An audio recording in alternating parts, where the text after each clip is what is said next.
Ya, jadi ini terlihat ya, Bapak Ibu, eh, apa namanya, slide tentang implementasi komunikasi data informasi dalam disaster plan. Jadi yang akan kita diskusikan di ruangan ini tentang komunikasi data dan informasi dan juga apa peta respon. Nah, jadi tujuannya kan kenapa sih kita ngumpulin data dan informasi itu jadi peta respon. Nah, ini yang waktu itu saya presentasi di uh, auditorium FK Unpad. Ini sama sebetulnya, cuman ya lebih ke konsepnya. Saya yakin Bapak Ibu udah paham lah di luar kepala seperti ini. Juga sudah kita implementasikan juga baik di dinas kesehatan maupun di puskesmas, rumah sakit juga. Jadi hal-hal seperti ini sebaiknya juga kita terus informasikan, terus kita advokasikan kepada klien ya. Klien dalam hal ini apakah itu dinas kesehatan maupun fasilitas kesehatan seperti rumah sakit dan puskesmas. Nah, kita menggunakan pendekatan ICS. Jadi kalau di ICS itu, kalau ini Higgs ambilnya untuk ke rumah sakit. Kalau di puskesmas waktu itu kita sudah sama Pak Nasir juga bagaimana puskesmas dengan Permenkesnya itu ternyata ada data dan informasi ya Pak Nasir ya di sini ya. Nah ini Permenkes 43 tahun 2019 tentang puskesmas dan di sini bagaimana mengubah struktur yang sudah ada di puskesmas menjadi struktur ICS, Incident Command System. Nah, jadi sebenarnya itu bisa dikomunikasikan dan juga diimplementasikan, terutama dalam disaster plan. Karena tujuannya adalah ini, bagaimana disaster response operation ini ada penghubungnya. Banyak sekali titik-titik di sini. Ini kalau tidak disambungkan satu dengan yang lain, circle-nya itu tidak diidentifikasi, wah bisa liar informasinya. Jadi terus diadvokasikan kepada klien kita, kepada Bapak Ibu yang akan kita latih di dinas kesehatan maupun di puskesmas dan rumah sakit, penting untuk memiliki SOP. Nah, sekarang setelah pandemi gelombang kedua kemarin yang sangat tinggi sekali di Jawa, Bali maupun di luar Jawa, Bali, terutamanya di Sulawesi Tengah, kelihatan dinas-dinas Paskes yang tidak punya SOP di informasi pasti akan bingung. Yang punya aja bingung, apalagi yang nggak punya gitu kan. Tapi kadang-kadang ada juga karena mereka nggak punya, ada inovasi atau ada kreativitas yang membuat itu bisa terlaksana. Itu tergantung leadership sebenarnya. Kalau ICS itu memang tergantung leadership. Nah ini yang kemarin disampaikan oleh Bu Madel juga, Bu Madelina, laporan harian selalu dibuat setiap hari, kalau bisa diupdate terus. Ini dasarnya ada di Permenkes 75, tapi for your information, ini konon katanya sedang diganti, sedang direvisi, karena kepala pusatnya ganti. Ya biasalah kalau di Indonesia ya, kalau kepala pusatnya ganti, warisan-warisan terdahulunya diganti semua gitu loh. Jadi ada semacam pembaruan. Tapi insya Allah kita doakan semoga tidak jauh berbeda dengan yang sudah ada. Karena yang sudah ada juga banyak manfaatnya dan pada saat gempa Palu kan 2018 ke 2019 itu lesson learn dari gempa Palu dan Lombok sebetulnya kemudian diterapkan pada saat di Mamuju itu sudah berhasil. Jadi lesson learn yang kita dapat dari gempa Palu itu sangat memberikan manfaat pada penanganan bencana di kemudian hari. Ini alur-alurnya, nah seperti ini. Data dan informasi dikumpulkan untuk membuat infografis. Infografis bencana ini yang dibuat oleh pusat krisis. Nah ini yang salah satu yang paling penting untuk ditekankan kepada klien atau pada fasilitas pelayanan kesehatan yang menjadi yang kita berikan, kita dampingi untuk bikin disaster plan atau rencana kontingensi, yaitu denah. Apakah denah puskesmas, denah rumah sakit, atau itu peta wilayah kerja dinas kesehatan, itu harus ada di dalam Dinkes disaster plan atau harus ada dalam dokumen disaster plan, harus ada dalam dokumen rencana kontingensi. Karena dengan visual itu sangat mempermudah informasi masuk ke pembacanya. Apakah itu dibaca, dan itu general, umum.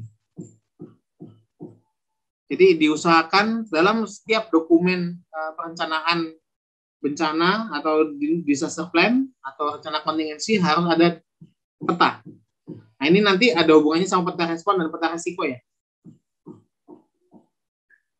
Kalau peta risiko untuk menentukan di mana titik-titik letak informasi, tempat evakuasi, daerah mana yang berbahaya. Nanti kalau peta respon, informasi-informasi yang sudah dikumpulkan menjadi bahan untuk mengambil keputusan pada saat terjadi bencana. Jadi ini juga masuk di dalam data dan informasi, penting siapa saja yang hadir, siapa aja yang memberikan masukan dalam perjalanan klaster kesehatan, baik itu di tingkat puskesmas, rumah sakit, dan juga dinas kesehatan, alur-alur relawan kesehatan, dia datang, registrasinya di mana, kemudian menunggu penempatannya di mana, nah itu penting sekali. Ini salah satu formnya, tanda pengenalnya itu untuk nanti dikumpulkan dan nanti dianalisis sebetulnya. Ini harusnya kalau memang fungsinya berjalan di dinas kesehatan dan fasilitas kesehatan, ini dianalisis untuk kita tahu, jadi tipe-tipe relawan kesehatan apa saja yang datang. Apakah itu EMT atau Emergency Medical Team tipe 1, tipe 2, kualifikasi apa saja untuk jadi bahan pembelajaran ke depan. Alurnya bagaimana, ini juga nih waktu kemarin di Palu, ini yang insiden komandernya Bu Reni waktu itu ya. Nah, ini apa saja yang harus dilaporkan. Ini contoh di Lampung. Jadi ada 95 tim yang datang di Lampung pada seminggu pertama bencana tsunami Lampung dan Banten. Tapi ini yang khusus Lampung aja. Puskesmas banyak ini. Ini Lampung Selatan. Nah, kemudian informasi ini nanti komponen komunikasi ini diolah. Nah, sebelumnya kita lihat di sini ya. Nah, diolahnya menjadi ini ya. Menjadi peta respon. Jadi ini dua materi dipadatkan menjadi satu, yaitu data dan informasi dan peta respon. Karena saling berkaitan.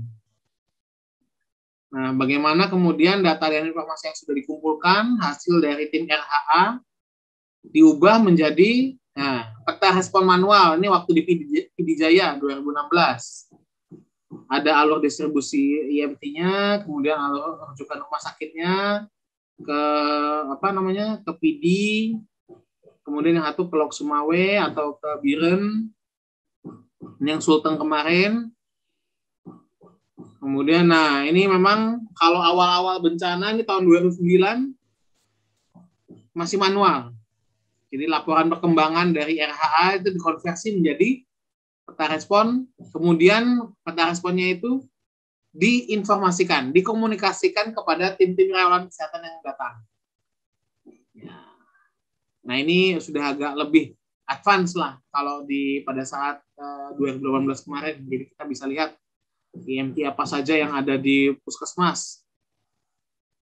Kemudian dikirim ke Kemenkes, jadinya dokumen seperti ini. Pada saat rapat di Jakarta, rapat mungkin di luar negeri juga bisa kelihatan, oh butuhnya apa. Kemudian dipakai juga oleh dinas sosial atau dinas yang lain, Aifaksi ini. International Federation for Red Cross, ya kan, mensupport klaster perlindungan dan pengungsian. Ini bedanya peta risiko dan peta respon. Jadi peta respon dapatnya informasi dan data-data dari Rapid Health Assessment. Nah, ini after action review ini sebenarnya apa? Nah, dari sini kita balik lagi nih ke belakang sedikit. Jadi jangan sampai apa yang sudah kita lakukan pada masa bencana itu tidak terdokumentasikan. Nah, itu fungsinya dari rencana penanggulangan bencana atau Dinkes Disaster Plan, Puskesmas Disaster Plan, dan Hospital Disaster Plan. Ada after action review. Apa yang ada sebelum bencana terjadi atau sebelum ada respon? Apa yang terjadi pada saat respon? Dan apa yang berjalan dengan baik pada saat bencana, pada saat respon? Dan bagaimana kita bisa meningkatkan di kemudian hari?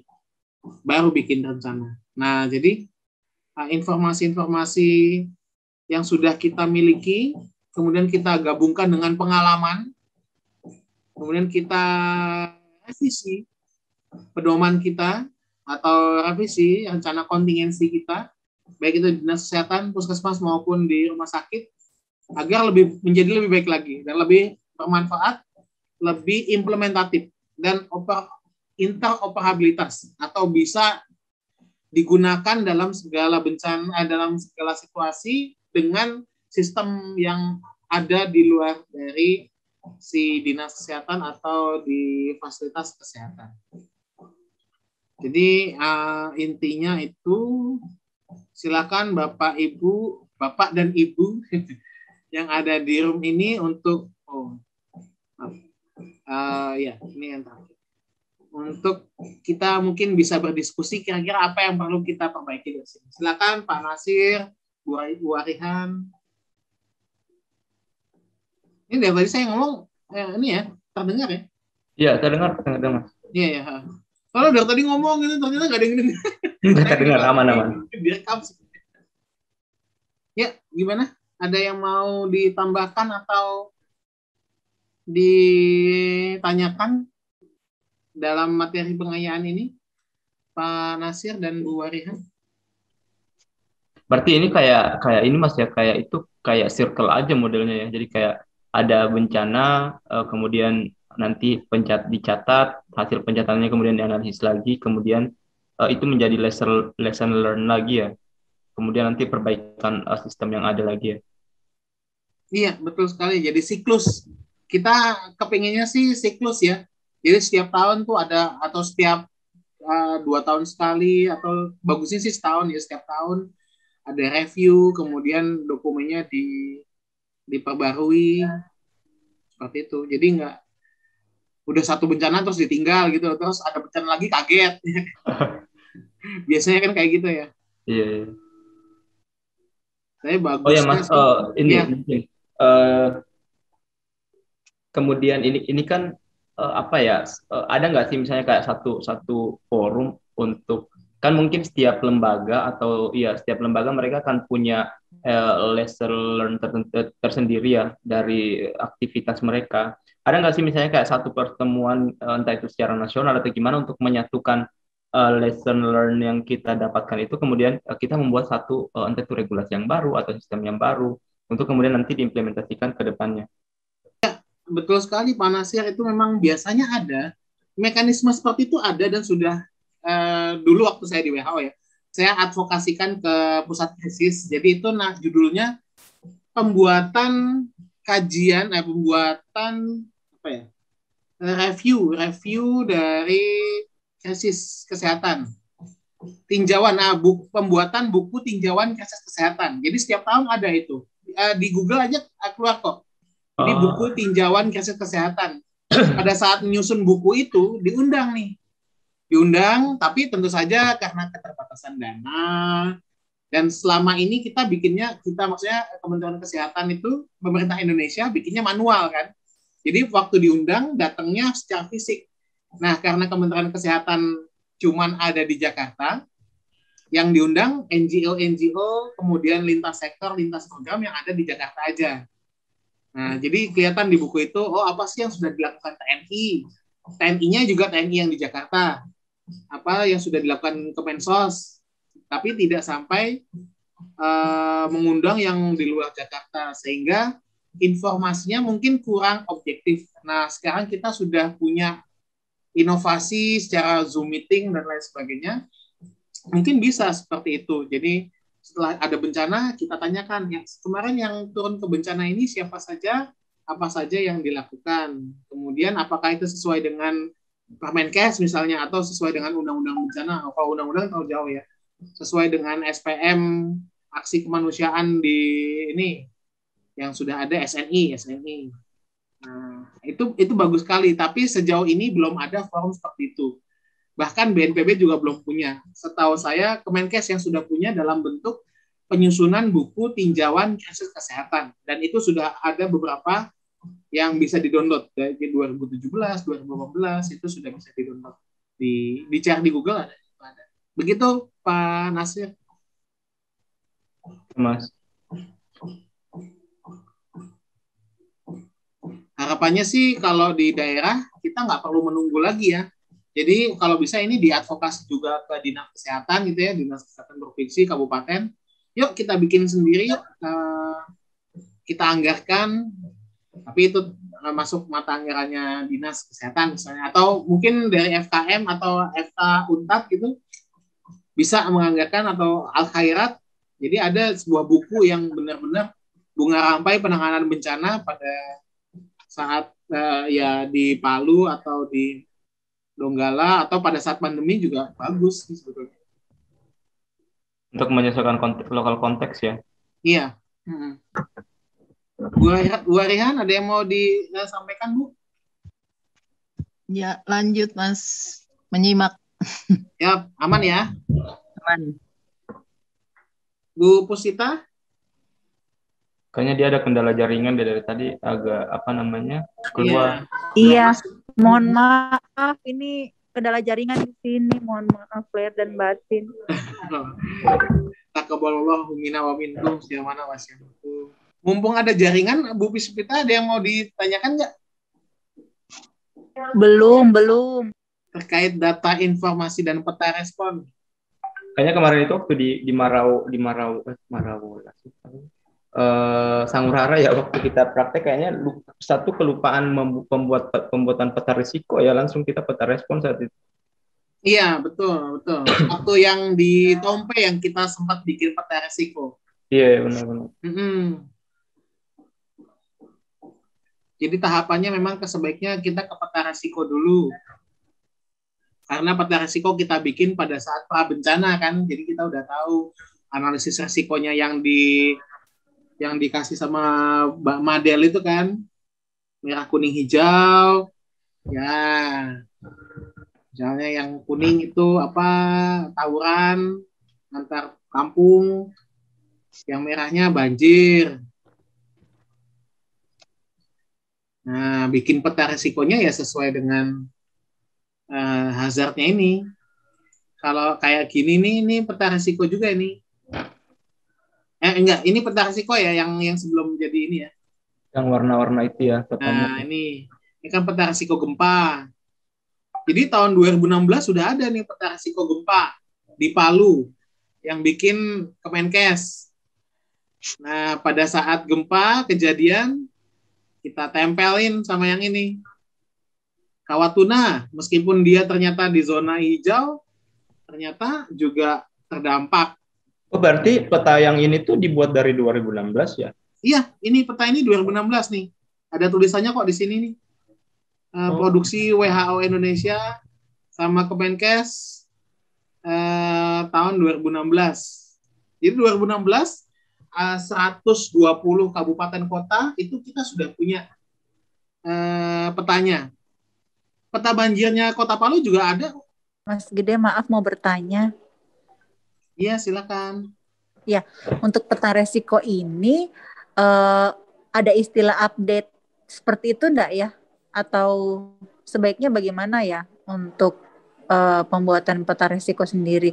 Karena kalau yang di contoh ini kan 2016, kemudian terjadi bencana itu di 2018. Kemungkinan kan jenis hazardnya juga menjadi berbeda.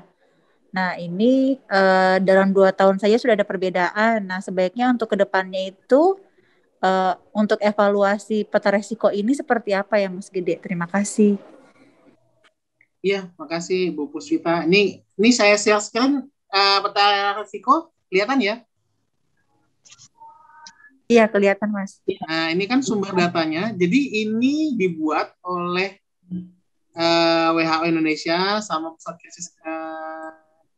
Krisis Kesehatan tentang kerentanan banjir dan fasilitas kesehatan. Jadi 2 hazard dan capacity di overlay. Jadi hazardnya banjir, kapasitinya fasilitas kesehatan. Nah, kita pihak ketiga kan. Nah, di pihak ketiga ini, si pihak ketiga itu ngambilnya ada 1. Nah, ngambil ini aja, peta rupa bumi Indonesia skala 1:50.000 di BIG, ini bayar.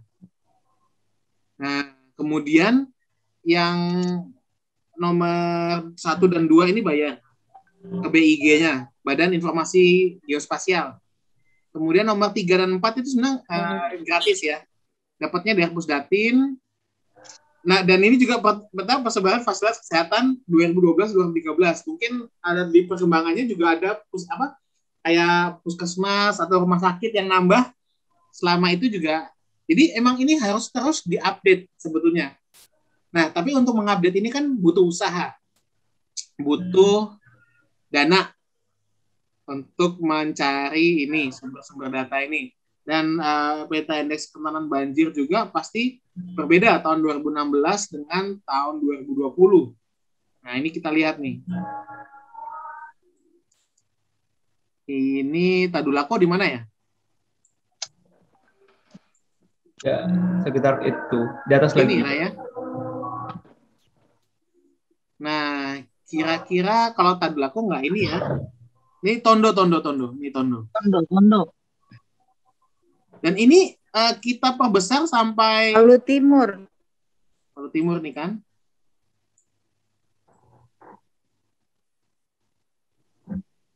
Ke atas lagi ya.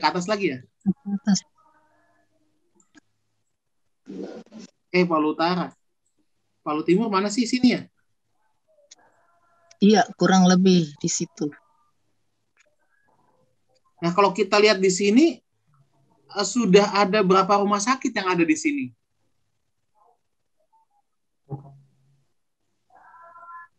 Kayak ini kan rumah sakit Madani nih. Ya. Rumah sakit Madani. Kemudian ini juga yang diarsir tebal ini rumah penduduk, ya kan? Jadi ini juga harusnya diupdate lagi. Nah, tapi ya yang tadi seperti saya sampaikan, untuk mengupdate ini butuh sumber daya. Dan jangankan sumber daya juga, butuh kayak kalau tadi saya sampaikan, ada kebijakan dari Kepala Pusat Krisis yang baru. Nah, mungkin Kepala Pusat Krisis yang baru berpendapat, oh ini nggak penting. Selama kita sudah pernah punya, ini nggak usah diupdate, nggak apa-apa lah. Yang penting kita sudah punya gitu. Itu juga kebijakan-kebijakan seperti itu juga yang kadang-kadang membuat apakah kita perlu bikin peta risiko atau tidak. Nah, makanya paling ideal peta risiko itu yang bikin bukan pusat. Karena kalau yang bikin pusat, dananya besar. Peta risiko itu yang bikin puskesmas atau tingkat kecamatan. Itulah yang kita coba kepada Bapak Ibu fasilitator yang sedang ditingkatkan kapasitasnya di sini untuk menginformasikan, mengadvokasi kepada Dinas Kesehatan kota maupun kabupaten bikin peta risiko sesuai dengan situasi di daerahnya sekarang. Nah, kalau seperti ini, insya Allah BPBD punya dia datanya. Cuma memang yang susah ini populasi, kepadatan penduduk. Ya, kepadatan penduduk yang seperti di sini pasti ini cepat sekali berubahnya kan. Sudah ada perumahan-perumahan dan lain sebagainya. Kalau yang kuning, merah, hijau ini lebih itu sudah ada perkiraannya dari BPBD.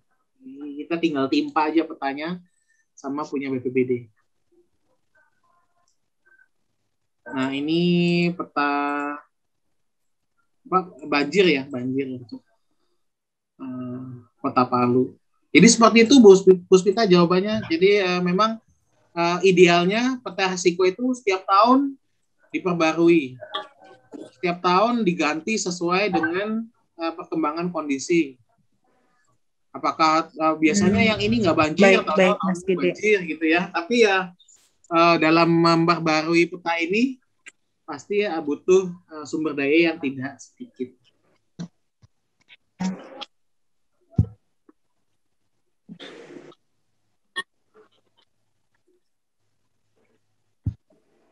Baik.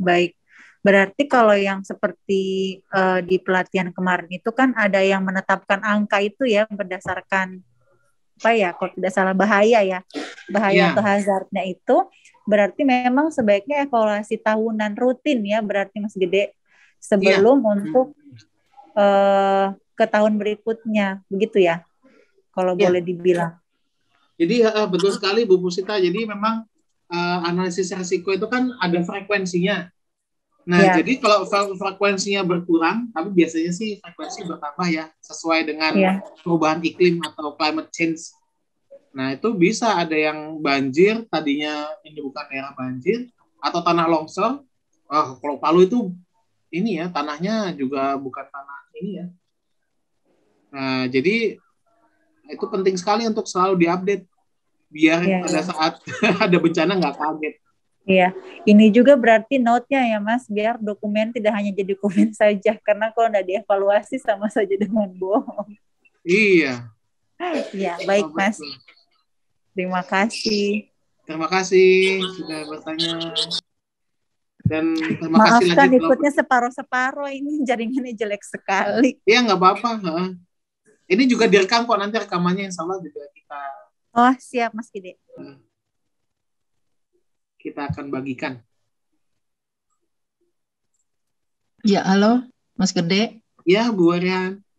Ya, kalau menyimak dari tadi, ini berarti untuk analisis resiko dan peta resiko juga berlaku di rumah sakit tentunya ya. Setiap tahunnya berarti harus diperbaharui. Iya, betul sekali Bu Warihan. Kemarin waktu tahun kemarin awal tahun itu saya ke KB Lota. Iya. Ternyata di KB Lota dia ada perubahan denah rumah sakit. Kenapa begitu? Karena ternyata di daerah rumah sakit KB Lota itu kan turunan ya, waktu masih rumah sakitnya itu dia mulai kena banjir. Nah, jadi ada bangsal-bangsal yang bangsal-bangsal yang sebaiknya tidak digunakan jika turun hujan. Jadi di rumah sakit kalau kita juga melakukan fasilitasi pendampingan HDP, selain dari peta resiko wilayah kerja rumah sakit, denah rumah sakitnya juga harus selalu diupdate. Apalagi kalau COVID kan ada pemisahan antara isolasi, ada ruang isolasi. Iya, ada ruang isolasi, ada jalur hijau, ada jalur kuning, jalur merah. Jadi bagaimana caranya dia pengunjung tidak ketemu sama penderita COVID. Nah, itu konteksnya COVID. Nanti kalau ada outbreak lain lagi juga pasti beda lagi. Jadi tergantung hazardnya, dan itu sebaiknya dievaluasi terus kalau rumah sakit itu, karena sangat penting hubungannya dengan K3 dan juga pengendalian infeksi PPI ya. Pengendalian infeksi. Ya, kayak saya juga sekarang ini tetangga sebelah rumah saya ini juga kan meningkat ya. Jadi dia meningkat rumahnya jadi 2 lantai. Nah, jadi saya di rumah kan juga punya rencana evakuasi. Tapi saya kasih tahu ke anak istri saya, nanti kalau ada gempa lagi di Jogja, jangan keluar rumah, karena sebelah rumah itu lagi ningkat, takutnya bata-batanya jatuh pada saat gempa. Nah, jadi rencana evakuasi keluarga saya di rumah juga saya ganti. Jadi sebelumnya segera keluar rumah, tapi ini karena tetangga sebelah rumah lagi ningkat, kalau terjadi gempa langsung naik ke lantai 2. Karena pengalaman selama ini, kalau kita lihat, mungkin di Palu juga lihat ya, kecuali di Hotel Roa-Roa ya, itu lantai 2, bangunan 2 lantai, lantai 2-nya tuh termasuk cukup aman dan tidak terdampak. Sementara di lantai 1-nya kebanyakan rubuh dan tertimpa dari bangunan sebelahnya. Ya, seperti itu. Ini ada juga dari rumah sakit di Napoli. Ini ada contoh paper ya, contoh artikel. Dia bilang ya berdasarkan dari pengalamannya, simple logistic project. Sebenarnya ini masuk ke materi logistik dan fasilitas. Ini kan fasilitas. Nah, jadi clear organization plan maybe the keys to the success of surging. Jadi pada saat lonjakan kasus, ini ternyata salah satu kunci suksesnya itu dia sudah punya pengorganisasian yang jelas. Salah satu bentuknya ini denah rumah sakit. Jadi denah rumah sakit diwarnain sama mereka di Napoli, di Itali sana. Mana yang warna merah, mana yang hijau, mana yang kuning. Jadi begitu ada pasien COVID, lonjakan pasien COVID, dia sudah jelas. Oh, ini alurnya dari sini masuk, kemudian dirawat di sini, kemudian staff-staffnya, perawatnya di sini, dia ganti baju di sini, masuknya di sini, nanti keluarnya di sini, terus mandi di sini. Jadi nah, ini satu bentuk kenapa peta resiko. Ini kalau ini maksudnya peta respon ya, peta respon rumah sakit. Nah, peta respon rumah sakit. Kalau peta resiko rumah sakit bentuknya tidak seperti ini, tapi nanti warnanya beda sesuai dengan hazardnya. Mas, itu ada pemaknaan warna-warna ininya nggak sih? Ada. Pemaknaan warna-warnanya ada. Cuma sekali lagi ini kan saya ngambilnya dari rumah sakit di Napoli, di Italia. Oh iya. Yeah. Nah, jadi pasti ada pemaknaan warnanya. Cuman takutnya kalau saya sampaikan berbeda sama yang ada di Indonesia. Tapi kalau di sini saya rasa pemaknaannya universal. Merah itu bahaya, kuning itu kalau di apa itu namanya? Kalau di hazardous materials atau di K3 atau biohazard, merah itu hot zone, ini warm zone, ini cold zone, jadi zona dingin. Nah, yang kuning ini di mana zona dingin sama zona panas ini bertemu, hot zone ini ketemu. Nah, jadi ada kemungkinan penularan jika perawat yang keluar dari ini tidak terlindungi. Nah, kayak triase juga ya, kemudian analisis risiko kan warnanya merah, kuning, hijau. Jadi yang hijau itu aman, merah itu yang bahaya. Sebenarnya sih sama. Cuma ya itu konsepnya sama, tapi pasti mereka punya pemaknaan sendiri antara warna merah, kuning dengan hijau. Beda dengan Indonesia. Di Indonesia kalau mau bikin sendiri juga nggak apa-apa, asal definisi operasionalnya jelas. Tapi di artikel ini nggak ada sih definisi merah, kuning, hijaunya. Ya, baik Bapak Ibu, ini karena sudah selesai materinya, kita bisa kembali ke ruang utama.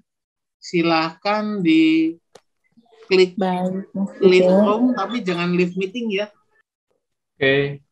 Oke, terima kasih. Siap. Terima kasih. Kembali kasih. Maaf Mas Gede, materinya nanti akan di-share juga. Oh iya, bisa. Nanti di-share di grup. Ya, terima kasih. Ya, terima kasih. Yang ada di humanitarian guideline. seperti spare dan lain sebagainya, itu Bapak Ibu harus memahami standar-standar itu sehingga kita mampu memberikan masukan ke mereka kira-kira standarnya berapa sih yang dibutuhkan, misalnya seperti itu. Misalnya kebutuhan untuk dokter misalnya itu berapa, untuk 10.000 penduduk itu butuh 4. Nah, sedangkan di sehari-hari saja misalnya puskesmas cuma punya 1 dengan populasi 13.000 misalnya. Artinya sudah -1 gitu kan. Nah, pada saat bencana kita anggap populasi semua terdampak, artinya butuh 4, kekurangan 3. Nah, puskesmas itu tuliskan saja dulu di sini. Jadi pada saat mendampingi kebutuhan ini itu jangan perdebatkan antara yang idealis dengan yang realita gitu ya. Jadi kita bikin dulu yang idealisnya seperti apa sehingga kita tahu gap kurangnya itu berapa. Nah, mohon izin saya ulang sebentar. Jadi dalam penyusunan skenario ini memang yang pertama adalah langkahnya menentukan ancaman mana yang akan kita pilih. Setelah menentukan satu ancaman ini, kemudian kita tetapkan bersama dengan klien itu risikonya besar atau sedang. Itu ditentukan. Kemudian setelah menentukan ancaman tadi seberapa besar risikonya, kita tentukan juga bencana ikutan dan bencana sekunder yang terjadi. Jadi misalnya di kejadian gempa bumi tadi, gempa bumi di daratan, gempa bumi di laut, itu berdampak mengikuti tsunami, kemudian juga misalnya likuifaksi. Atau misalnya kejadian bencana banjir yang berkepanjangan itu menyebabkan wabah diare dan penyakit kulit di masyarakat. Nah, hal-hal seperti ini harus kita identifikasi. Lalu kemudian, kalau skenario ini, rencana kontingensi ini sudah dimiliki oleh Badan Penanggulangan Bencana Daerah, klien Bapak Ibu, mohon ajak mereka untuk melihat dan mendetilkan dari rencana kontingensi yang dimiliki oleh Badan Penanggulangan Bencana Daerah ini. Fokus di sektor kesehatannya, bagaimana rumah sakit menghadapi menghadapi bencana yang sudah ditetapkan oleh daerah, yang ditetapkan oleh dinas kesehatan, bagaimana puskesmas kemudian merespon kasus tersebut, kemudian bagaimana dinas kesehatan merespon kerjasama lintas sektor untuk penanggulangan rencana kontingensi yang ditetapkan oleh BPBD tadi. Tapi kalau misalnya itu sudah dinas kesehatan atau klien Bapak Ibu ini sepakat untuk membuat sesuatu yang baru, maka artinya kita mulai dari awal. Tapi konsekuensinya yang sudah saya sampaikan tadi adalah kalau itu dari baru, tugas akan sangat berat dan kemudian kita juga punya tanggung jawab untuk mensosialisasikannya. Untuk puskesmas dan rumah sakit, kami menyarankan untuk cek dulu, kita sarankan klien kita untuk cek dulu ke rencana kontingensi di daerah, rencana kontingensi yang dimiliki oleh dinas kesehatan, dan rencana kontingensi pokoknya di daerah ya, atau satgas yang dimiliki, misalnya sudah punya apa. Itu harus cek, sehingga lebih mudah untuk rumah sakit melakukan respon.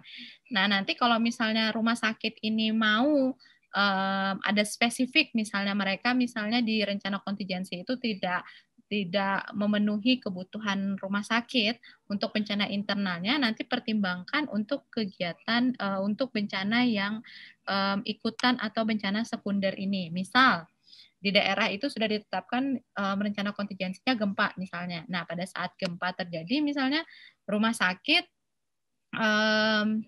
di dapur atau dibagi di ruang gas misalnya, kejatuhan gas, kebocoran gas, akhirnya kebakaran misalnya seperti itu boleh.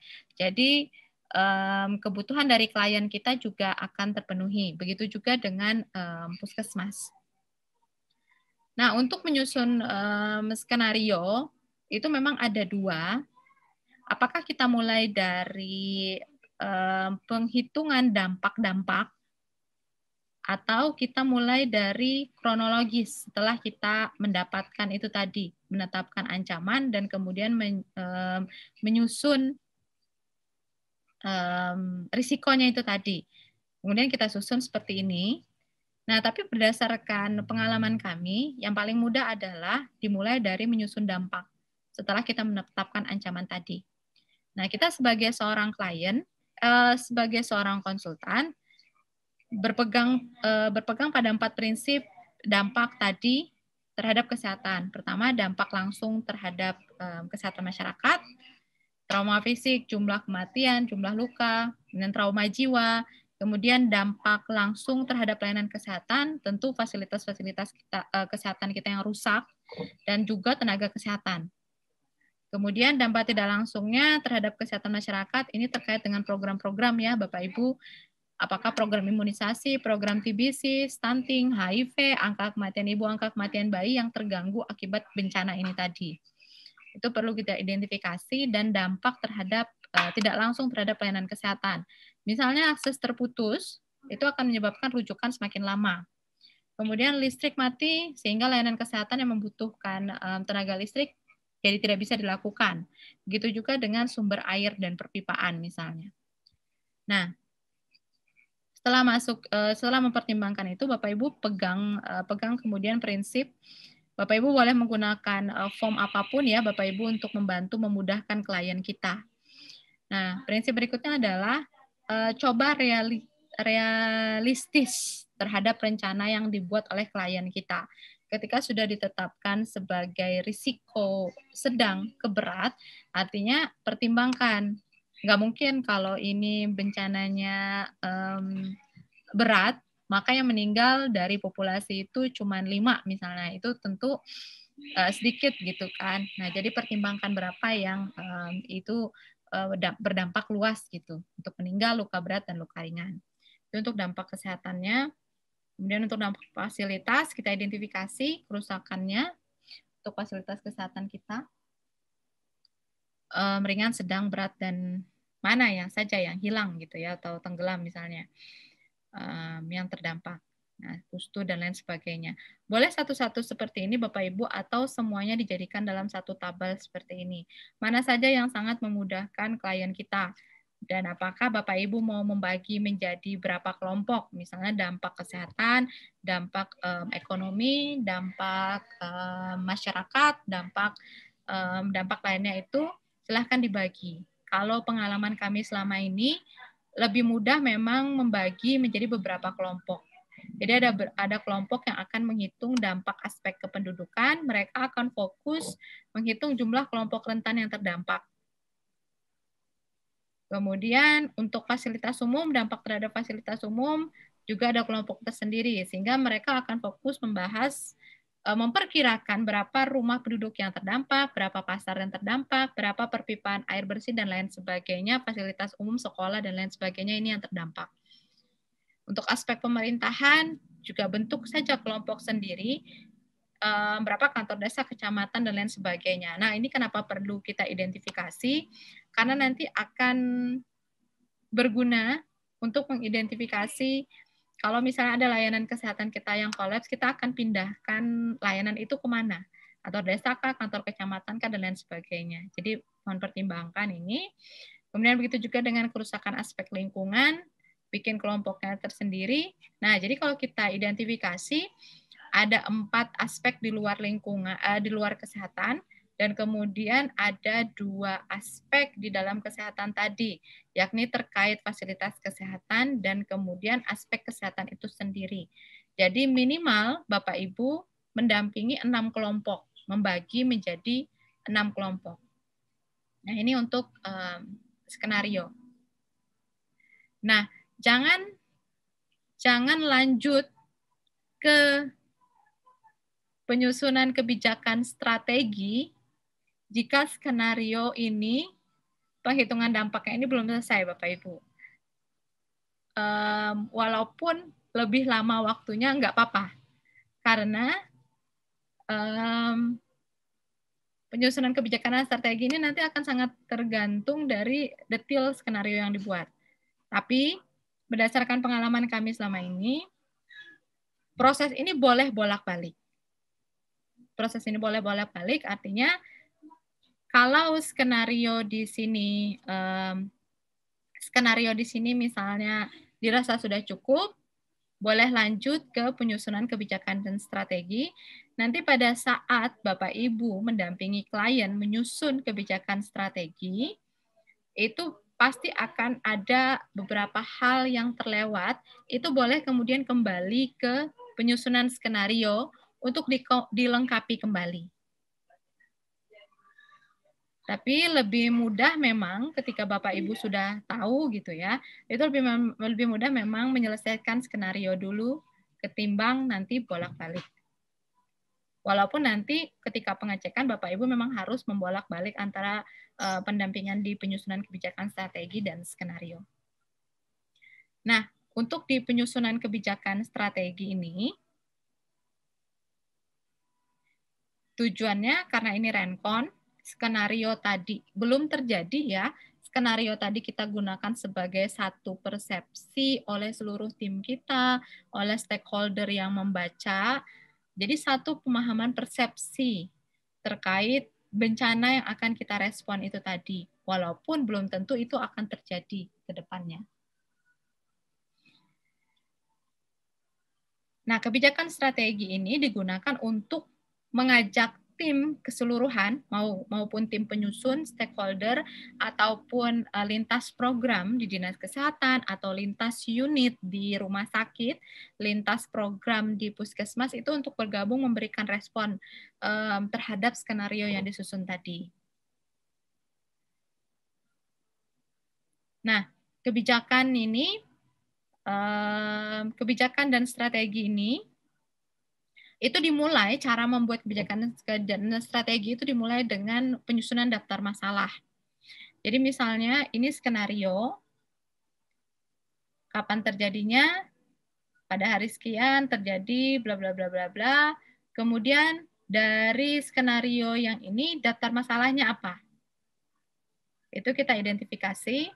Kemudian lanjut ke skenario, masih di satu skenario, masuk ke dampak jiwa. Jadi gempa mengakibatkan ribuan warga panik. Nah, masalahnya apa? Di sini identifikasi masalahnya banyak korban jiwa yang meninggal dan hilang serta mengalami luka berat. Itu ajak klien Bapak Ibu untuk identifikasi.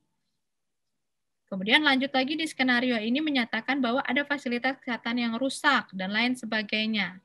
Identifikasi lagi masalahnya. Apa ini? Paskes terkena dampak. Oke. Kemudian dikatakan juga nakes menjadi korban. Tentukan dia sebagai masalah. Kemudian sarana prasarana lain yang tidak berfungsi, identifikasi masalah. Akhirnya muncullah banyak masalah. Nah, jangan lanjut ke kebijakan dan strategi sampai Bapak Ibu itu mengumpulkan banyak permasalahan yang ada di sini. Ajaklah klien kita ini untuk menyadari masalah-masalah baik yang pernah mereka alami sebelumnya ataupun berdasarkan pengalaman Bapak Ibu, itu nanti akan muncul yang tidak terpikirkan oleh klien kita. Itu ajak mereka untuk membuat daftar permasalahan ini tadi berdasarkan skenario. Nah, setelah skenarionya jadi, kalau ada yang double-double, itu boleh kita ringkas, kita masukkan ke tabel yang berikutnya. Tabel yang ada penomoran, kemudian ada identifikasi masalah, ada kebijakan dan strategi.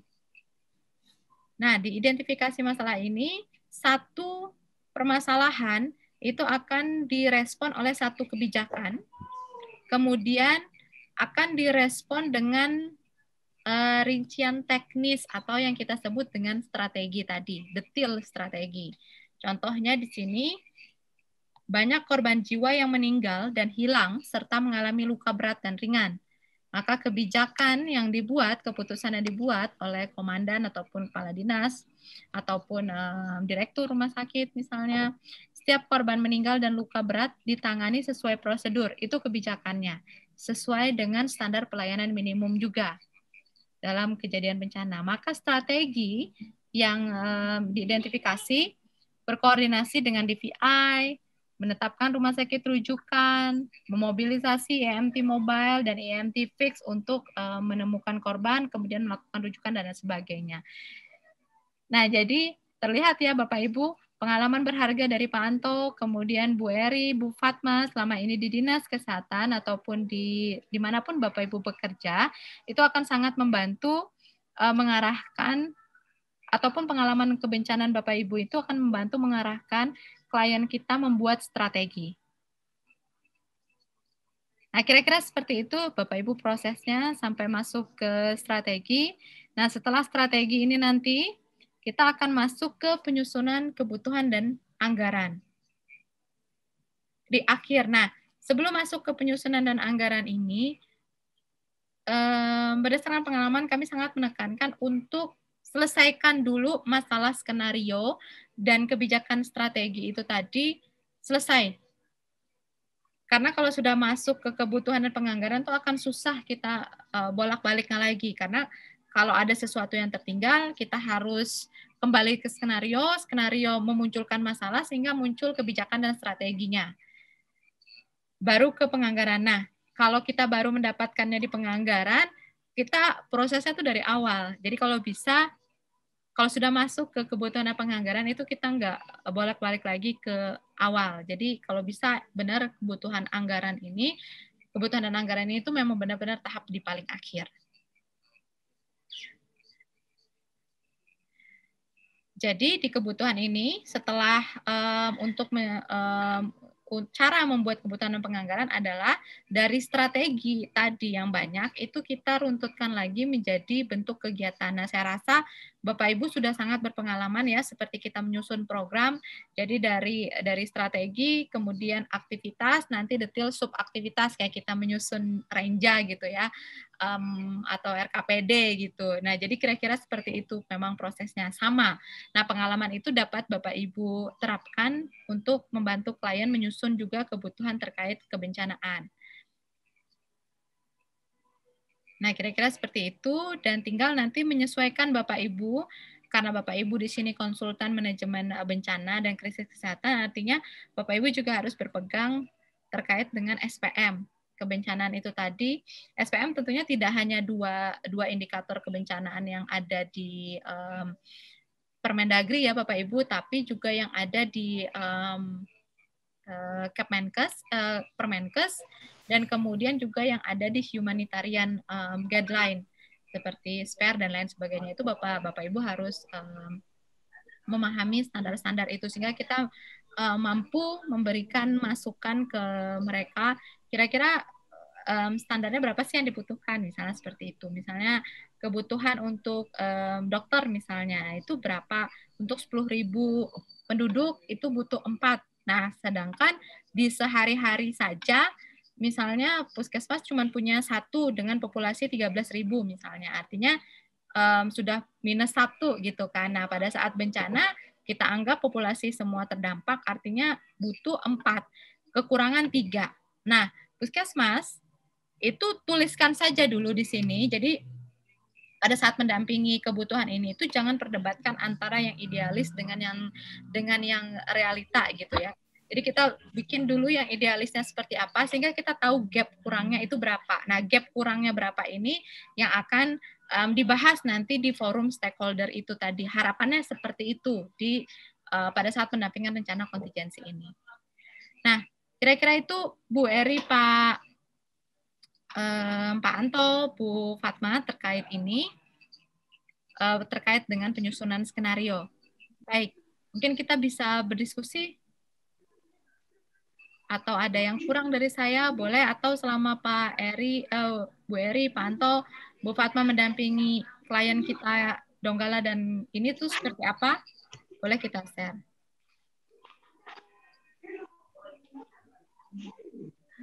Iya. Halo Mbak Madel. Pak Eri? Bukan Pak Eri, Suryanto. Oh, Pak Eri. Pak Anto maksudnya. Kayaknya butuh kopi deh ini. Mbak Madel. Iya, Pak. Ya, bagus sekali penjelasannya. Semoga kita bisa satu visi nanti menjadi lebih baik tentunya untuk Sulawesi Tengah. Kedengaran suara saya Mbak ya? Jelas Pak. Iya ya. Tadi Mbak Madel sudah menjelaskan terkait dengan penyusunan skenario Rencon. Seandainya nanti misalnya rumah sakit ataupun puskesmas kita ambil OPD yang kesehatan. Kalau misalnya mereka memilih yang sering terjadi, berarti fleksibel ya, memilih yang sering terjadi di tempat, misalnya di puskesmas atau di rumah sakit. Artinya kita tidak boleh memaksakan hal tersebut. Berarti tergantung nanti hasil kesepakatan mereka yang mana yang memang yang lebih dominan ataupun yang lebih sering muncul berdasarkan hasil kajiannya mereka. Seperti itu berarti Mbak ya? Iya Pak. Halo? Iya Pak Anto.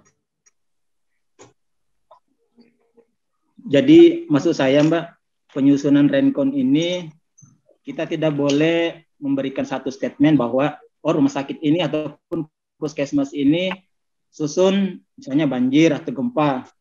Biarkan mereka yang memilih berdasarkan kejadian yang dialami. Itu batasannya seperti Mbak Madel jelaskan 5 tahun terakhir atau 1 tahun terakhir Mbak, kalau misalnya mereka ingin memilih. Ini kejadian yang besar yang pernah dialami, patokannya ya, kejadian 5 besar yang pernah dialami 5-20 tahun terakhir. 5-20 tahun terakhir. 5-20 tahun terakhir itu kalau yang dianalisis resiko. Oke, makasih Mbak. Kemudian tadi kan batasan masalah itu apa saja misalnya dari skenario yang kita susun, kemudian kita buat batasan masalahnya.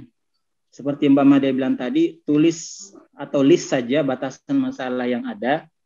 Kemudian adakah indikator batasan masalah kita sampaikan kepada peserta ataupun orang yang kita tempati bekerja sama-sama, atau tulis saja agar mereka tidak merasa bahwa ini diintervensi seperti itu, atau gimana Mbak? Ya, kalau untuk pada saat kita bagi kelompok ya Pak, pada saat brainstorming mereka untuk masalah, itu silakan saja dulu di list banyak-banyak. Nanti pada saat berkumpul atau ketika kita ngecek bersama dengan mereka, baru bisa kita list mana yang sama atau mana yang batasan kita adalah tentu yang bisa kita selesaikan adalah yang masalah sektor kesehatan. Jadi kalau misalnya biasanya ada tuh ya peserta atau klien kita itu yang terlalu bersemangat misalnya, jadi kayak permasalahan listrik, permasalahan yang itu mereka bahas gitu ya. Boleh kita munculkan itu karena kita identifikasi juga tadi dampak tidak langsung bencana terhadap sistem kesehatan ada tadi ya. Nah, tapi tetap kita membawa arah masalahnya itu di sektor kesehatan. Jadi kalau jalan putus, kenapa? Jalan putus tadi menyebabkan dari puskesmas ke rujukan yang baru, rujukan yang sehari-hari misalnya terhambat. Nah, jadi kita bisa tanya ini masalah nggak kemarin gitu kan?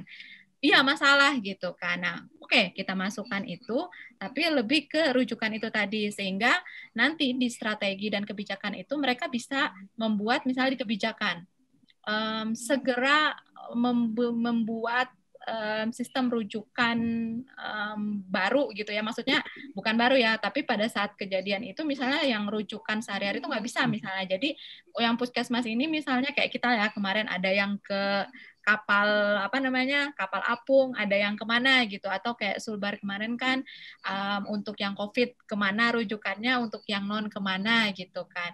Nah itu sehingga muncul itu sebagai permasalahannya. Jadi lagi muncul ke kegiatannya. Jadi kita nggak menyelesaikan ke PU lah atau pakai traktor berat itu nanti ada pakai gitu. Iya. Karena memang kadang-kadang kan kita terbawa ya. Kadang-kadang muncul masalah-masalah yang memang di luar dampak dari bencana. Kadang-kadang memang kita juga sebagai manusia biasa kadang-kadang sudah lupa apakah ini sudah masuk dampak bencana atau memang sebelumnya sudah ada memang seperti itu. Ya. Kemudian selanjutnya Mbak Madel, tadi di tabelnya saya lihat terakhir itu identifikasi masalah, setiap satu identifikasi masalah dari berbagai masalah tadi, kan ada tadi itu Mbak ya. Setiap identifikasi masalah ada kebijakan. ada kebijakan. Ada kebijakan, kemudian apakah setiap identifikasi masalah itu dibuatkan kebijakan? Bisakah satu identifikasi itu kita buat satu kebijakan, tapi di dalamnya masuk beberapa identifikasi? Kita ulang dulu ya. Nah, jadi materi analisis risiko ini berlaku untuk semua instansi yang akan kita dampingi di Dinas Kesehatan, Puskesmas maupun rumah sakit. Karena prosedurnya sama, prinsipnya juga sama. Nah, nanti ada 3 outline yang akan kita bahas ya, yaitu prinsipnya apa, mengapa analisis risiko ini penting, itu nanti dibahas di outline yang pertama ini. Kemudian kita akan belajar beberapa tools analisis risiko, kemudian nanti bagaimana penentuan prioritas penanganan. Ini maksudnya bagaimana kita menentukan satu jenis bencana yang menjadi prioritas kita. Oke, jadi ada 3 ini. Nah, di sini jadi prinsip analisis risiko ini adalah sebenarnya sasarannya satu, supaya kita bisa menyusun dokumen perencanaan penanggulangan bencana yang operasional. Ya, yang operasional gitu ya. Nah, pasti Mbak Ellen, Bu Lucia pasti pernah mendengarkan ya, BPBD itu sudah melakukan kajian risiko bencana. Ya memang ya, mereka yang melakukan ini, dan mereka juga memiliki rencana kontingensi daerah. Nah, kita Dinas Kesehatan perlu menganalisis potensi ancaman bencana dan dampak yang ditimbulkan. Dan data-data ini, bencana apa saja yang sudah pernah kita alami, ini bisa kita dapatkan dari BPBD. Jangan sampai bencana yang dianalisis oleh BPBD berbeda dengan yang punya kita. Jadi ini harus sejalan. Nah, setelah kita analisis potensi jenis bencana apa saja yang kemungkinan terjadi, kemudian apa yang menjadi dampaknya, nah, jadi nanti kita akan menemukan mana yang paling prioritas, yang butuh penanganan. Nah, setelah itu, setelah sudah ketemu, misalnya gempa yang prioritas, baru itulah yang kita kembangkan skenarionya, ya, seperti yang selama ini kita lakukan. Kemudian kita susun peta risiko dan peta responnya. Kemudian kita petakan kapasitasnya dan kita tentukan spesifik hazard respon. Nah, jadi prinsipnya itu, analisis risiko ini dilakukan untuk mendapatkan 1 atau 2 bencana yang memerlukan prioritas penanganan. Dan itulah nanti yang dituangkan di dalam dokumen perencanaan penanggulangan bencana ini, baik di puskesmas, di rumah sakit, maupun di dinas kesehatan. Seperti itu ya. Nah, banyak tools yang digunakan dalam analisis risiko. Baik, kita lanjut. Nah, tools yang digunakan untuk analisis risiko ini banyak. Kalau secara umum, ada dia pendekatan ancaman, kerentanan, dan kapasitas. Ini banyak digunakan oleh BPBD ya. Ini berhubungan dengan yang ketiga ini, metode matriks penilaian risiko. Kemudian ada juga metode skala probabilitas dan skala dampak. Nah, ini yang kita lakukan kemarin. Selama dilatih, kita melakukan metode yang kedua ini. Ada juga kalau di rumah sakit disebut dengan Hospital Safety Index, dan juga HVA ya. Jadi ini yang paling sering digunakan. Nah, kita bahas sekilas aja. Dengan yang pendekatan ancaman, kerentanan, kapasitas, rumusnya seperti ini. Pasti Mbak Ellen sama Bu Lucia sudah paham ya apa itu risiko, apa itu hazard, apa itu vulnerability, apa itu capacity. Nah, intinya dari rumus ini, hazard, ya, ancaman dan kerentanan ini berbanding terbalik dengan kapasitas. Artinya semakin tinggi ancaman, semakin tinggi kerentanan, sementara kapasitas kita rendah, maka risikonya akan rendah. Artinya, risiko krisis kesehatan akibat bencana dapat kita tekan dengan meningkatkan kapasitas. Jadi kalau ada yang bertanya nanti pesertanya, misalnya kapasitas apa saja itu, nah salah satunya dengan penyusunan dokumen ini. Itu adalah meningkatkan kapasitas dalam segi perencanaan ya. Itu dia. Ini yang pertama. Kemudian yang kedua yang ini ya. Jadi yang ini Ibu yang kita sering gunakan yaitu metode skala probabilitas dan skala dampak. Kalau probabilitas itu kemungkinan ya, probable, kemungkinan. Jadi kita akan mengidentifikasi kemungkinan terjadinya bencana. Bencana apa saja itu yang mungkin terjadi. Dan kemudian nanti dari bencana itu kita hitung lagi, kita nilai lagi dampaknya. Nah, kalau dari sini bisa kita lihat. Nah, jadi waktu kita melakukan pendampingan itu, jangan kita berfokus mengarahkan peserta untuk memikirkan bencana alam saja. Tetapi kita juga harus mengajak mereka untuk menganalisis semua jenis bencana, baik itu bencana alam, bencana non-alam, maupun bencana sosial. Dan ini yang pernah terjadi paling enggak 25 tahun terakhir. Ya. Misalnya bencana alam apa saja, bencana non-alam apa saja, bencana sosial apa saja. Oke, karena selama ini kan masyarakat kita itu, kita lah ya lebih tepatnya lebih sering fokus ke bencana alam.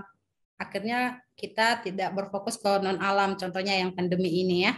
Jadi melalui pandemi ini, kalau kita mendampingi daerah untuk menghitung analisis risikonya, kita akan mengajak mereka untuk menilai ini. Nah, ini dia skalanya. Kita refresh lagi ya, kalau dia 5 itu sangat sering. Ini kita pakai skala 1 sampai 5. Kalau dulu kan kita pakai skala 0 sampai 4 ya. Tapi ini tidak apa-apa, kita ubah saja. Kita menggunakan 1 sampai 5. Ini kemarin itu dari Pusat Krisis Kesehatan ya, menggunakan skalanya 1 sampai 5. Jadi kalau sangat sering itu diprediksi pokoknya setiap tahun selalu ada, dia tahunan ya. Kalau misalnya gempa berarti kita kasih nilai 5 kalau di Sulawesi Tengah karena kan setiap tahun ada. Seperti itu dia, yang sering 4, kemudian sampai ke sangat jarang 1. Jadi ini patokannya. Nah, kalau mereka tidak tahu kejadian 20 tahun lalu apakah pernah bencana apa gitu ya, mereka nggak punya datanya, sebenarnya gampang ya, kita bisa mencari tahunya melalui Google sebenarnya. Jadi kita tidak harus mendapatkan berapa jumlahnya, tetapi hanya pernah apa tidaknya gitu ya. Itu di sini di probabilitas. Kemudian di dampak. Nah, di dampak ini adalah kita menghitung dampak ini secara umum ya. Nah, misalnya kalau sangat parah dia 5, hampir dipastikan 100% wilayah hancur. Nah, kalau kita lihat skalanya di bawah, kalau hancur itu misalnya korban meninggal sudah sampai ribuan, itu berarti sudah skala 5. Sampai perumahan infrastruktur kerusakannya sangat luas, itu udah skalanya 5. Kemudian pelayanan dasar hilang, terganggu, misalnya ini pelayanan kesehatan kita terganggu lebih dari 1 tahun, itu dikasih nilai 5, seperti itu. Dan demikian ke bawah. Tapi ini secara umum ya Mbak. Karena kenapa? Kita ingin menilai ini baiknya khusus untuk gangguan kesehatan yang kita lakukan selama ini. Karena biasanya kalau dinas kesehatan, rumah sakit, puskesmas, mereka tidak akan paham, mengetahui apa data-data misalnya perumahan yang rusak berat berapa, pasti kan mereka sulit mengetahuinya itu. Jadi kita arahkan, ini kita beritahukan, ini secara umum yang digunakan BPBD untuk perhitungan sebenarnya. Nah, kita bisa menggunakan yang ini. Ini khusus untuk kita menghitung layanan di sektor kesehatan. Nah, ini kemarin kan yang sudah diajarkan oleh Bu Lucia dan juga Mbak Ellen. Kalau 1 itu tidak berpengaruh, kemudian 2 minimal. Nah, indikatornya ada 6 yang kita hitung kemarin. Kematian, dampaknya kepada manusia itu ada kematian, luka, kunjungan IGD, tersediaan, jumlah pengungsi, kerusakan pasien kes. Ini kalau masih ingat ada 6. Jadi kita berfokus ke sini untuk menghitung dampak. Nah, baru kita masukkan ke dalam ini. Pasti masih ingat ya, Mbak Ellen sama Ibu Lucia masih ingat ya, yang ini ya. Kalau misalnya dia skalanya, ini di bawah, skalanya 4, kemudian dampaknya 2, berarti dia yang kuning. Seperti itu ya, masih diingat ya. Nah, ini yang risiko sangat tinggi, sedang, sampai sangat rendah. Nah, selanjutnya yang ini. Setelah penentuan prioritas bencana ini, dari perhitungan itu kan nanti kita akan dapat apa yang menjadi risiko bencana, apa yang sangat tinggi, dan rendah, sedang. Nah, kemudian yang tinggi-tinggi inilah menjadi prioritas penanganan kita. Yang sangat tinggi dan tinggi. Pertanyaannya, kalau menemukan 2 jenis bencana dengan risiko sangat tinggi dengan risiko sangat tinggi ataupun risiko tinggi, mana yang menjadi prioritas penanganan.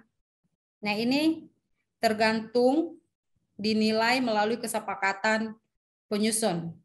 Ya, mana yang paling urgent atau prioritas. Contohnya sekarang bisa jadi kalau di Sulawesi Tengah itu kan pasti gempa itu pasti udah di sangat tinggi ataupun tinggi. Sementara COVID masuk juga ke tinggi.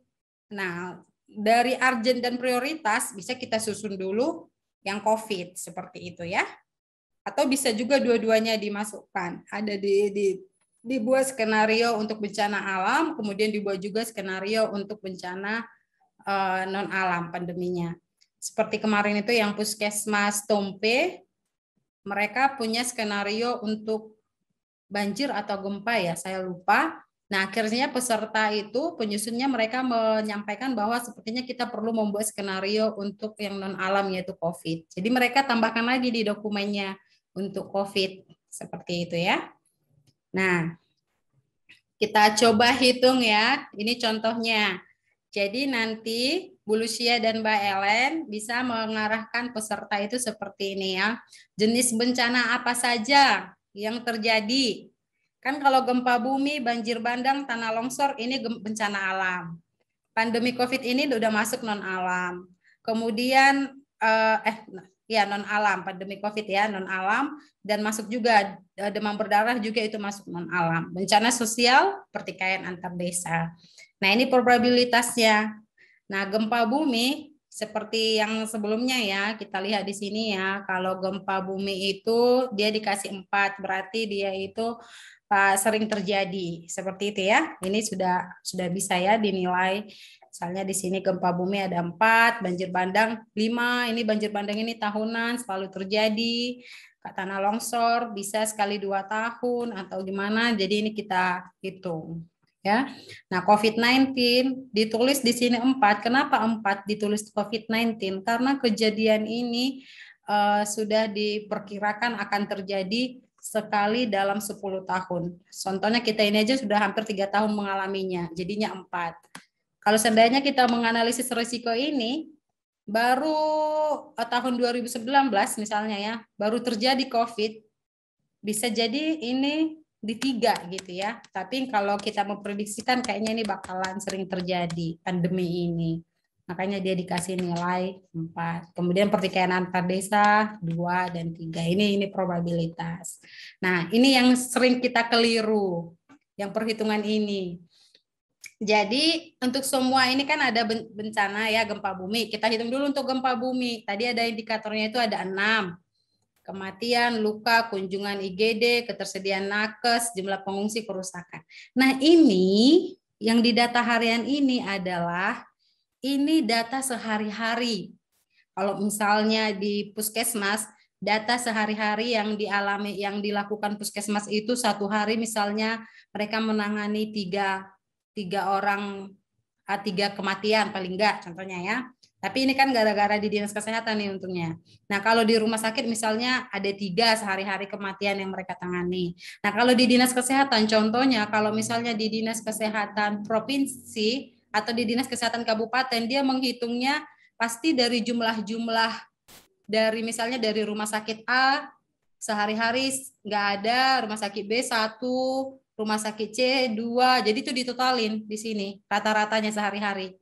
Karena kan dia dinas kesehatan ya, ruang lingkupnya lebih luas seperti itu ya. Nah, itu dia. Nah, luka juga seperti itu. Yang menangani pasien luka berapa sehari-hari. Nah, dan ini sama, data ini sama untuk jenis bencana apapun. Ya, karena sama ya. Nah, kemudian contohnya di gempa bumi 2018, kemudian dilihat pada saat gempa bumi 2018, akhirnya Puskesmas A itu menangani 30 kematian per hari. Ini datanya ditulislah 30, rata-ratanya saja. Kadang kan mereka mengatakannya seperti ini. Di hari pertama ada dia 50, kemudian hari kedua 40, kemudian hari ketiga 30, kemudian ada lagi 10. Nah, jadi sebaiknya yang kita isi di sini kan, Mbak, yang paling tinggi. Karena kita kan bakalan buat skenarionya, jadi diisi yang paling tinggi. Seperti itu. Nah, ketersediaan nakes juga sama. di data harian misalnya mereka sudah lengkap 97%, tetapi kata gempa bumi 50% terkena dampaknya, jadi 50%. Nah, jadi ini bisa ya dihitungnya dari 3 ke 30 parah 4, 4, 4. Kemudian ini ditotalin baru dibagi 6. Karena dia indikatornya 6. Oke, itu dia yang untuk ini. Sama untuk banjir bandang. Nah, ada perbedaan di COVID-19. Jadi ini sifatnya dinamis, bisa kita adaptasi ya. Kalau COVID-19 oke, ada kematian. Tetapi waktu COVID-19 itu tidak ada luka, jadi kita bisa menggantinya dengan yang bergejala berat. Ya, kemudian yang COVID-19 itu kunjungan IGD ini bisa kita ganti dengan yang kontak erat atau gejala ringan. Kemudian ketersediaan nakes tentu ya, jumlah pengungsi ini bisa kita ganti dengan yang isoman berapa. Seperti itu ini, jadi ini bisa diadaptasi 3,1. Nah, baru kita masukkan ke dalam ini. Contohnya ya, gempa bumi tadi itu dia 4, probabilitasnya 4, sementara dampaknya 3,6, jadi dia masuk di ini 4, probabilitasnya 3,6 di sini gempa bumi.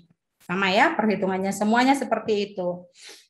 Nah, akhirnya dari sini kita dapatlah, ini kan ada 2 ini. Nah, inilah menentukan prioritasnya. Jadi ada 2 dia ya. Gempa bumi itu tinggi dan pandemi COVID. Nah, sekarang ini diserahkan kepada yang menyusun. Apakah lebih baik kita buat ini langsung kedua-duanya skenarionya atau satu saja?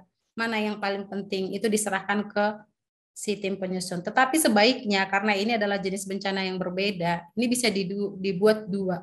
Karena kan pasti secara konsep memang sama penanganannya, struktur organisasinya itu tidak berubah. Tapi ada beberapa karakteristik penanganan atau SOP yang berbeda. Nah, jadi bisa dibuatlah skenarionya gempa bumi dan juga pandemi COVID-19. Jadi seperti itu refreshingnya. Cukup dari saya, silakan Mbak Ellen ataupun Bu Lucia kalau ada yang masih bingung atau perlu ditanyakan yang mana. Boleh. Sebenarnya gampang ya sebenarnya. Perhitungannya itu gampang sebenarnya. Yang paling penting itu mereka harus punya datanya itu tadi. Oke. Boleh disampaikan? Silakan Mbak Ellen atau Bu Lucia yang mana masih bingung. Atau belajar dari pengalaman kemarin yang paling sulit itu mau menyampaikan bagian yang mana? Kemarin Mbak Happy. Ya Mbak. Kemarin itu mereka yang bingungnya tuh cuma di harian itu, yang kalau harian itu ya. Yang kalau hari-hari berapa kematian terus pas gempa berapa itu bingungnya di situ. Kemarin. Ya, jadi memang kalau kenapa lain, mereka ya, jadi yang sehari-hari itu kan Mbak, kenapa mereka bingung? Pasti mereka berpikirnya hari ini nggak dapat, bisa besok dapat, bisa besoknya dapat gitu kan ya. Ada yang mati, itu dihitungnya berapa? Nah, jadi itu kita arahkan saja. Paling pernah pengalaman paling kalau sehari-hari nggak ada situasi gempa atau apapun, berapa jumlah maksimal dalam yang pernah ditangani untuk kematian gitu. Misalnya dalam 1 bulan ini misalnya 1 hari itu ada loh pernah kami menghadapi 3 kematian gitu kan. Tapi di minggu ketiga itu ada 2. Oh, berarti kita pilih yang 3 saja seperti itu, Mbak. Atau mungkin dirata-ratakan bisa nggak tuh?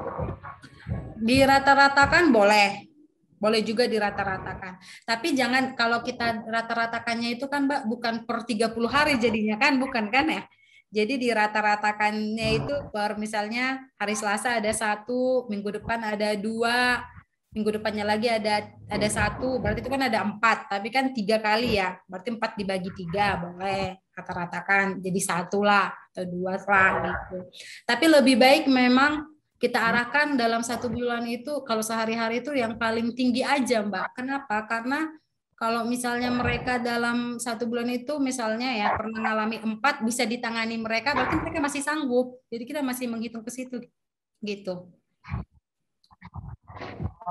Oke Mbak. Kita juga dirata-ratakan bisa. Oke. ya, siap-siap.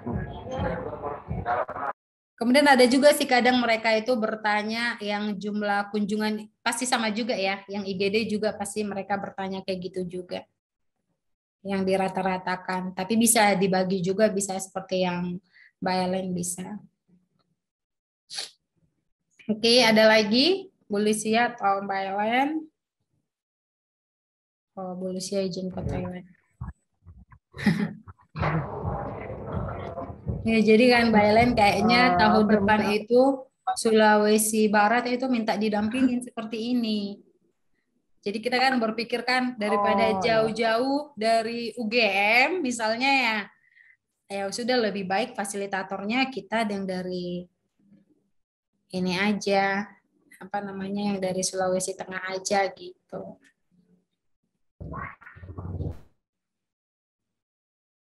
Seperti itu. Kemarin dari Sulawesi Barat itu udah mereka datang ke UGM, baru aja hari Jumat kemarin bertemu, minta didampingi mereka. Jadi makanya pas banget ini. Jadi pertemuan ini kita nggak memaksa siapa yang mau saja gitu ya. Jadi nanti kan kita sudah punya data yang benar-benar menguasai siapa, seperti itu. Oke, berarti cukup untuk itu Mbak Ellen. Ada lagi Mbak yang perlu ditanyakan? Untuk sementara belum, Mbak. Nanti kalau ada apa saya japri deh. Oke, siap. Oke. Bu Lucia, apakah ada? Kita tunggu Bu Lucia ya.